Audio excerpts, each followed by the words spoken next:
నమస్తే, welcome to Olga times. తెలంగాణలో గత కొంతకాలంగా ప్రభుత్వము వర్సెస్ మీడియాగా ఇష్యూస్ జరుగుతున్నాయి. ఇక్కడ అసలు ప్రభుత్వమే మీడియాని అణచివేస్తుందా, లేకపోతే మీడియానే ప్రభుత్వాన్ని బ్లాక్మెయిల్ చేస్తుందా అనేది ఒక ప్రశ్న.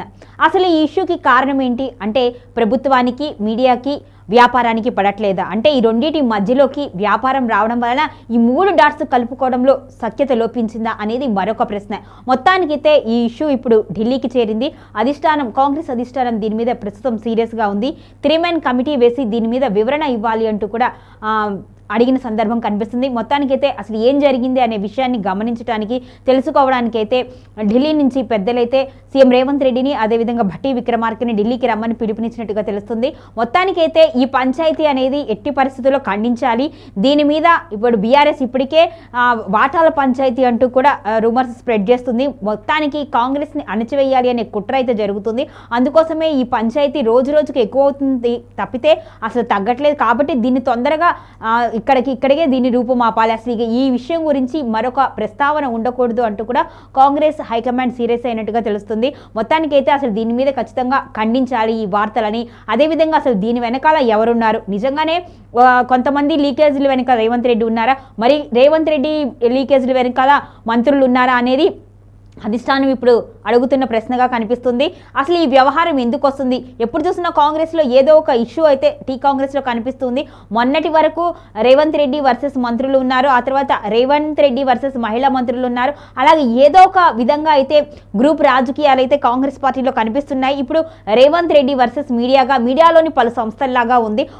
కొన్ని మీడియా సంస్థలు సీఎంకి అండగా ఉంటే కొన్ని మీడియా సంస్థలు అందులో ఉన్న నాయకులకు అండగా ఉన్నాయి అంటూ కూడా కొన్ని కథనాలు వస్తున్నాయి. బీఆర్ఎస్ ఇప్పటికే ఆరోపిస్తుంది. మొత్తానికి అసలు వీళ్ళలో ప్రభుత్వం చెబుతుంది నిజమా, మీడియా సంస్థ చెబుతుంది నిజమా, ఇందులో ఏ మీడియా చెబుతుంది నిజము? కొన్ని మీడియా సంస్థలు ఒకరికి సపోర్ట్ చేస్తున్నాయి, మరికొన్ని మీడియా సంస్థలు ఇంకొంతమందికి సపోర్ట్ చేస్తున్నాయి. అసలు పత్రికా స్వేచ్ఛ అనే పదాన్ని అడ్డం పెట్టుకొని మీడియా హద్దులు దాటుతుందా అనే ప్రశ్న కూడా ఇప్పుడు ఉత్పన్నం అవుతుంది. మొత్తానికి అయితే అసలు ఈ పంచాయతీ వలన ప్రజలకు ఏంటి ఉపయోగం? కాంగ్రెస్ పార్టీ చెప్పినట్టుగా 6 గ్యారంటీల అమలు ఇంకా జరగనే లేదు. మరి ప్రభుత్వంలో ఎన్నో ఇబ్బందులు కల ఉన్నాయి. రైతు భరోసాకి సంబంధించిన ఊసే రావట్లేదు. మరి ఇన్ని రకాల సమస్యలను పెట్టుకొని కాంగ్రెస్ ప్రభుత్వం అసలు ఈ పంచాయతీల వ్యవహారం ఏంటి? నిజంగా కొన్ని మీడియాలు చెప్తున్నట్టుగా వ్యాపారమే దీనికి కారణమా?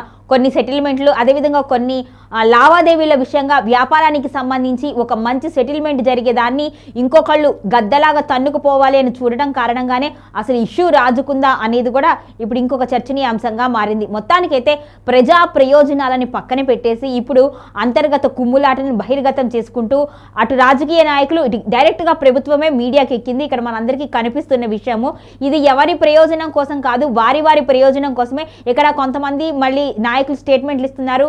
అటు సీఎం రేవంత్ రెడ్డి కూడా ఈ ఇష్యూ మీద స్పందించారు. అదేవిధంగా భట్టి విక్రమార్క డిప్యూటీ సీఎం కూడా స్పందించారు. ఎవరి వ్యక్తిత్వం వాళ్ళది, ఎవరి వ్యక్తిగత విషయాలు వాళ్ళే, అందులోకి మీడియా జోక్యం చేసుకోవద్దు అంటూ కూడా భట్టి విక్రమార్క డిప్యూటీ సీఎం భట్టి విక్రమార్క అయితే చెప్పుకొచ్చారు. మరి మొత్తానికి చూసుకుంటే నిజంగా వ్యక్తిగత విషయాల్లోకి మీడియా వెళుతుందా?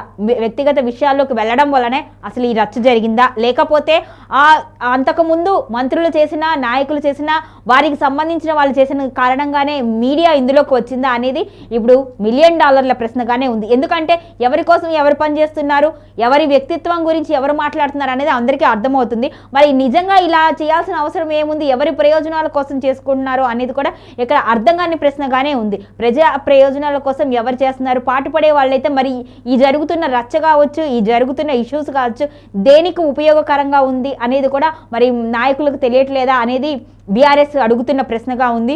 ఇప్పుడు బీఆర్ఎస్ నాయకులకి ఇదొక అస్త్రంగానే మారింది అనుకోవచ్చు. కొన్ని రోజుల్లో మున్సిపల్ ఎలక్షన్స్ ఉన్నాయి. ఈ నేపథ్యంలో ఇలాంటి గొడవలు ఏంటి అనేది కూడా ఇప్పుడు ఉంది. మరొక రోజుకొక ఇష్యూ అయితే తెర మీదకి వస్తుంది.